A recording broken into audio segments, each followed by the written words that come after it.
come from many backgrounds, but one of my backgrounds is Puppet. I did a lot of Puppet, and then in the last 6 months to a year, I've been doing a lot of Terraform. And then it dawned on me that actually there is a ton of similarities between Puppet and Terraform, and between how Terraform is now facing problems that Puppet had in the early days and how they have been solved. So I figured I would present my ideas about this and see what you guys think. Is there anybody here who has no idea what Terraform is? Cool. So Terraform is a tool. Actually, I can show you the next slide. So this is actually the first commit to Terraform, which is surprisingly only 4 years ago. And here at the bottom it says, Terraform is a tool for building and changing infrastructure safely and efficiently.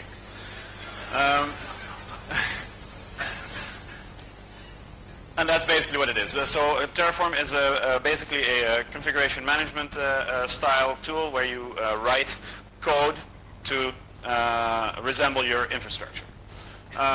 You see a little picture here. That is Mitchell, who now runs HashiCorp together with a bunch of other people, and he's actually in the room over there somewhere, hiding. Yeah.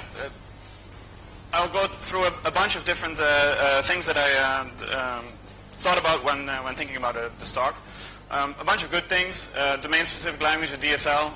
The Puppet uses the Puppet DSL. HashiCorp has the HCL, which is used for a bunch of their products and a bunch of their configuration files, and also for Terraform. And that's quite nice because they thought about it well, and it has a whole bunch of things, except for a few small things that we'll get to later. But having a DSL makes it very easy to write Terraform. Once you get your head around the first two resource types, everything else becomes easy. Everything is a resource. So Terraform is used to bring up infrastructure, and infrastructure, mostly we're talking about infrastructure that can be brought up dynamically. So we're talking mostly about public clouds. There are many different providers for Terraform to talk to a whole bunch of different things. It's getting more exotic. There's now also a GitLab provider, for instance, so you can bring up GitLab repositories. But most, I would say the lion's share is currently doing public cloud, either Amazon, Azure, or Google Cloud. And in there, things are a resource. So I'm mostly familiar with Amazon, so I'll talk about Amazon, but you can grab or replace that with whichever other public cloud you're fond of. In Amazon, for instance, you have an EC2 instance, which is basically a virtual machine, and that is a resource. So in Terraform, you talk about a resource for an EC2 instance, but you also talk about a resource, an RDS instance is also a resource. So every single individual unit of things for instance, in Amazon is a resource in Terraform, and that makes things easy. And Puppet has exactly the same. In Puppet, you talk about a file, a service, a package, a user, a group, etc., etc. So if your mind is adjusted to this thinking in resources, then that becomes easy. Modules is a bit newer in the Terraform world, or getting a bit more popular over time. In Puppet, it was fairly early on. I remember talking to one of the Puppet employees right after they made the Puppet Forge, which is the public Puppet module repository, which was basically made in a plane overnight to a customer engagement. And then from there, things started growing, and I just checked, there are like 5,500 modules on there now. The modules in Terraform are slowly maturing as well, and the language is ready for using modules, except that we need a few more small things, and I'll get to those in a minute. Yes. So personally, I run a consulting company. So for me, I think it's a very good thing talking to enterprises. If you want to get them to adopt your open source software, having a commercial entity backing your product is a much easier conversation than not having that. And I'm very happy with the business model that both Puppet as well as HashiCorp chose, where there is an open source version that is fully usable, and if you're a business and you require some kind of support agreements or the enterprise UIs, then there is a business that can deliver that for you. So in my opinion, that's not a bad thing. It's actually a really good thing. Not so good. I talked about modules. So they're at the moment, both products are on opposite end of the problem. So the Puppet Forge currently has 448 modules matching the word MySQL, which is, they're not all actual MySQL modules, but they are all doing something related to MySQL, and that is about 447 too many. But that's the way it is. The Terraform module repository, on the other hand, has 0. Now, that's not entirely fair because, of course, there is an RDS module. But if I wanted to build, for instance, a MySQL instance on an EC2, that's not a thing in the module repository now. And I would presume there are enough people out there that have reasons to do that. And so these are opposite ends of the spectrum. The best module ecosystem I've seen is, regardless of the quality of the modules and the quality of the product, is actually the Drupal ecosystem, because there, if you want to start a new module, you'll have to answer questions of why you think this new module needs to exist. So in Puppet, it's always been the Wild West. If you have a module, you register an account on the Puppet Forge and you just throw your module up there.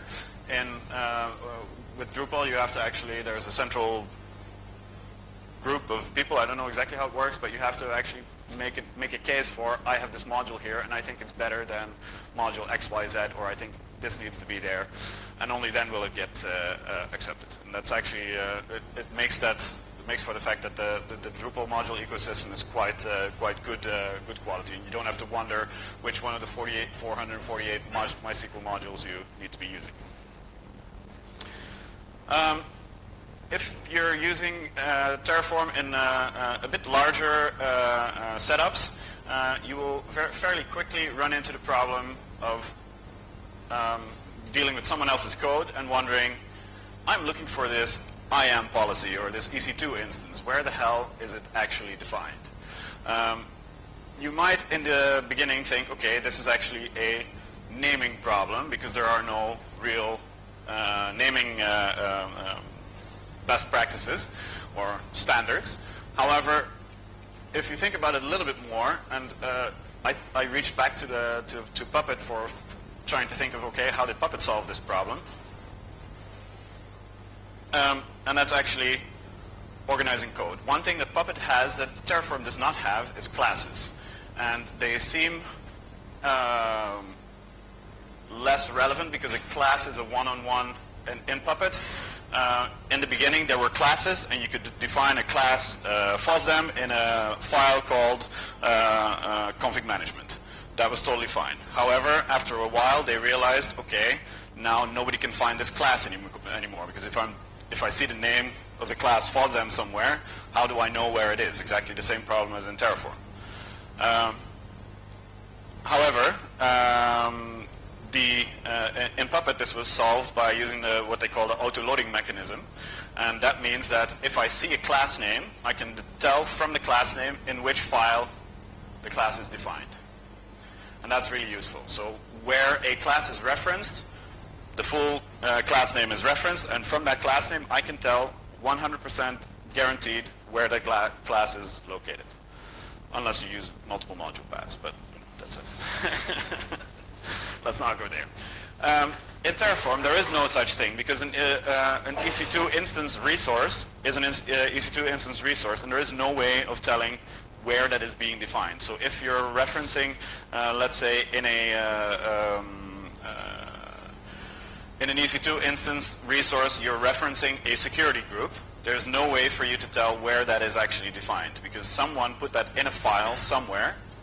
You can guarantee that it's not in a module, because then it will be referenced by the module name. But as long as it's not in a module, you cannot tell which file that's going to be in. And in small repositories, it's not really a problem. Larger repositories, it's hoping you have a good editor that can search through a project fast. So in the end, that all boils down to the fact that in Terraform, the only way to logically group things is currently one-on-one relation to files. However, you cannot reference a file name anywhere, and so you have a problem where you cannot actually reference the logical place of where a resource is defined. Is that clear? It's clear in my head.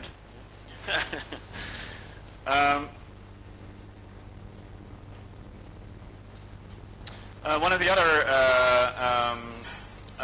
issues, if you've used Terraform quite a bit, then you'll run into the problem that even though the HCL language is quite a nice one of the problems is it's missing an if statement.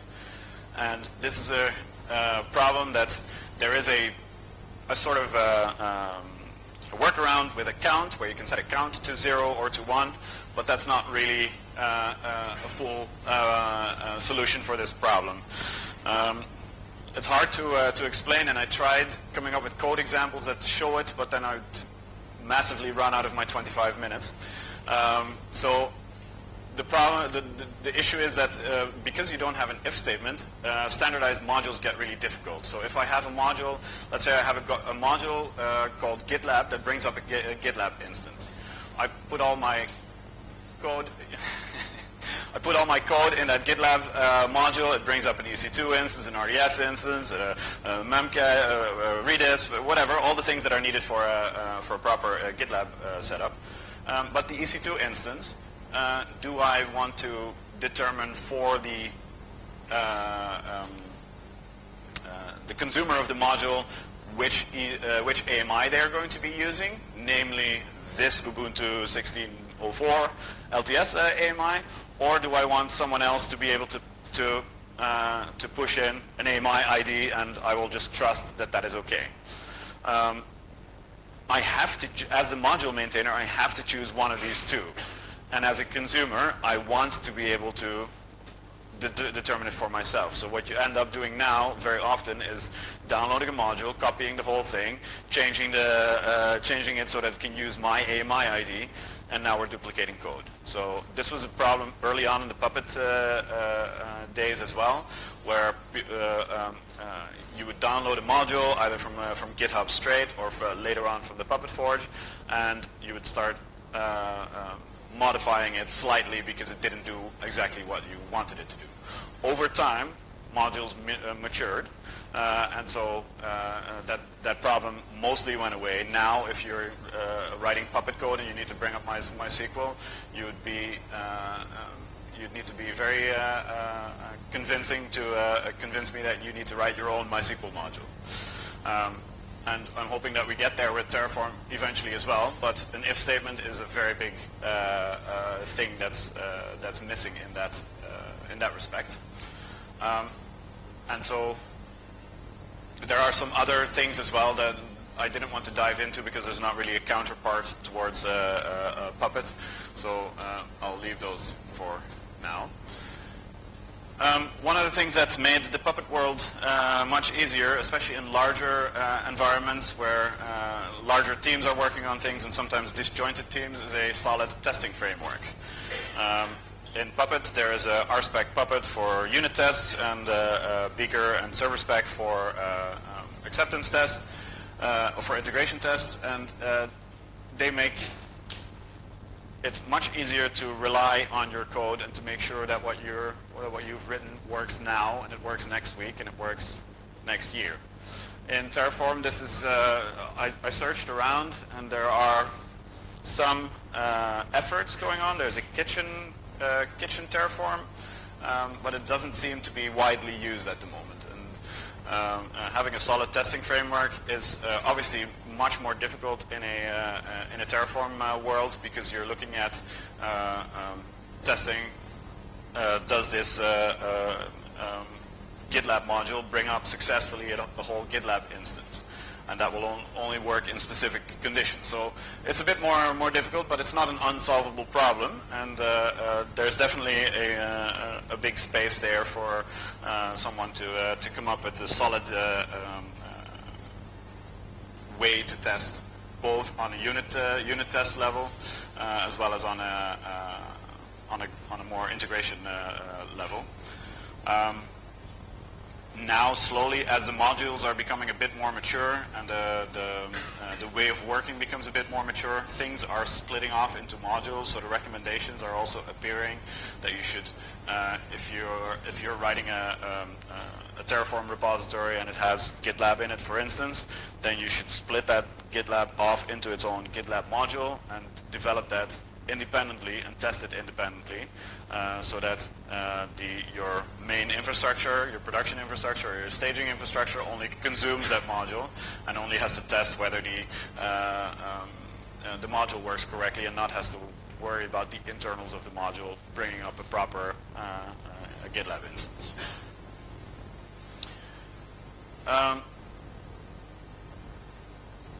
Somehow I have to click twice to go to the next slide. Interesting.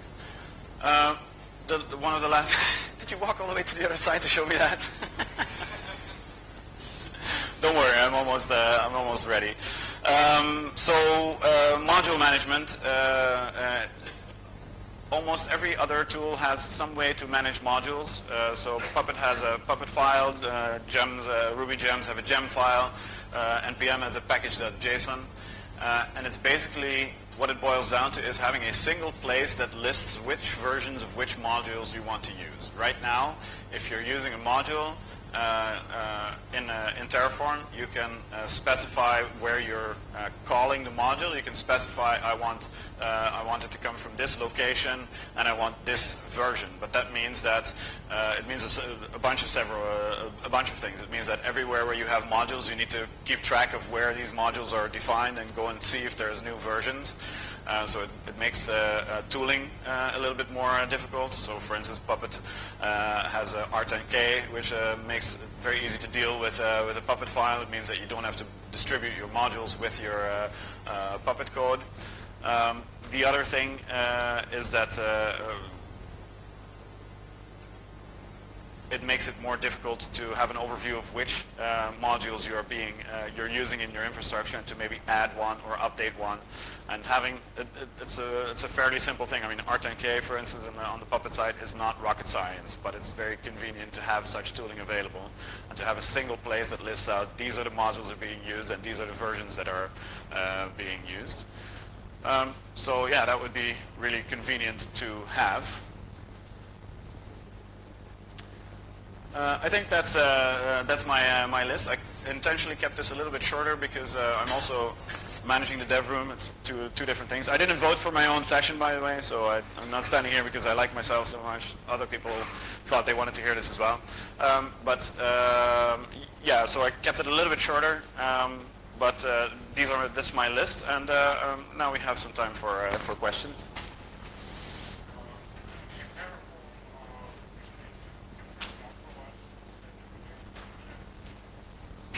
So the question is, can Terraform provision into different cloud providers for the same application? Yes and no. So Terraform works with, you define a provider and you use that provider to bring up infrastructure. However, in Terraform you specifically say, I want an EC2 instance. And obviously Azure doesn't have an EC2 instance, so you'll have to basically write the same thing with the Azure resources in order to be able to bring up the same application in different places.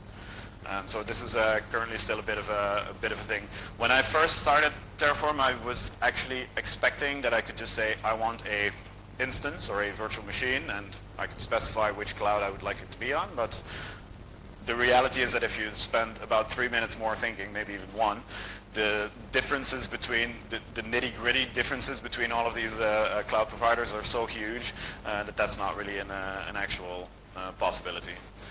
So yes and no. You can totally talk to different clouds, but you have to basically duplicate your code.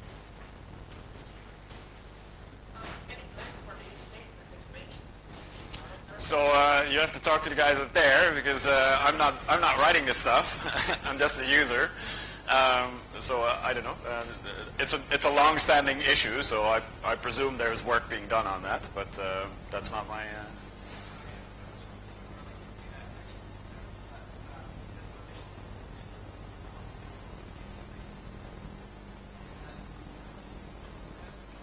No, yeah. So there are conditionals, but they really stop being useful very quickly.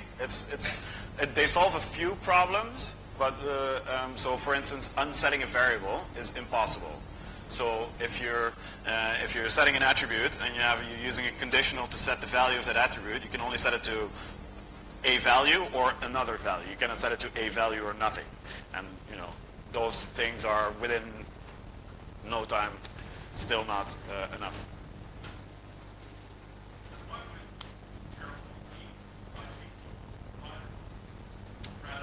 Not a MySQL provider.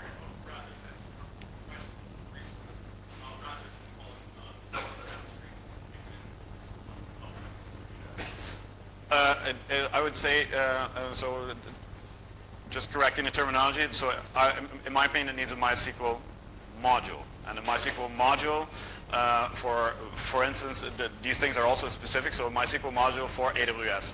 So there are people who are running specific, very specific, I come from a MySQL consulting background, that was what I did years ago, so there are people that are doing things that are so specific that they cannot or don't want to use RDS. And so they want to actually use EC2 instances with specific EBS volumes that are set up towards their specific requirements. And so this is a thing, right? So you would want to do this, and you would want a MySQL module, an AWS MySQL module, where you could say, okay, go and install me Percona Server 5.6, or go and install me MySQL Enterprise 5.5, whatever, and bring up these things. But this is not it's not a possibility, because you can only make a super opinionated MySQL module, and that's why there is no module up there at the moment. There was one more question down here somewhere. You got a question?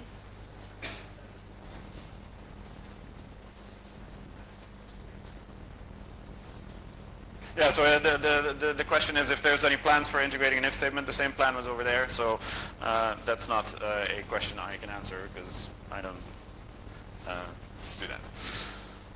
Question over there, all the way up there.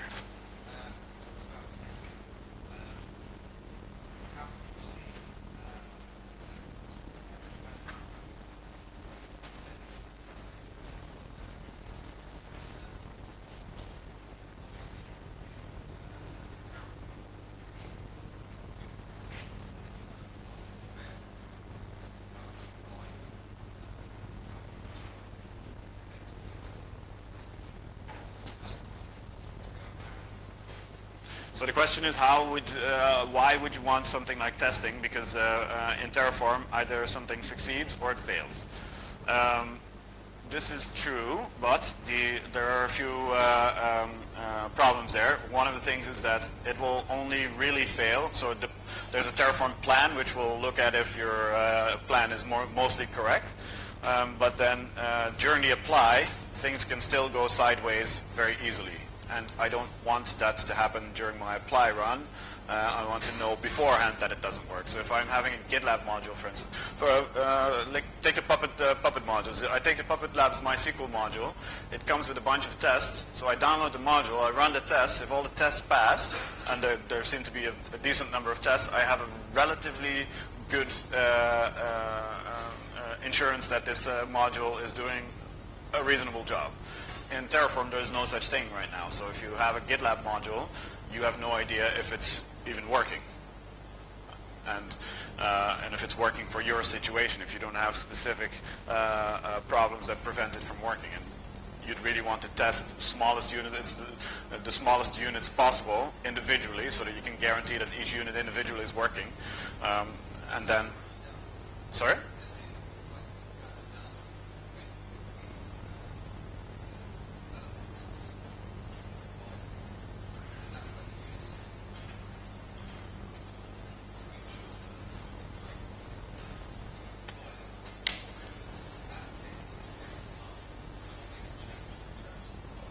So take the example, for instance, of I just spent a bunch of time making a GitLab module, so that's why I'm talking about GitLab all the time. But let's say that you're making a GitLab module and you want it to bring up an EC2 instance with an EBS volume, and then use the EBS volume as the data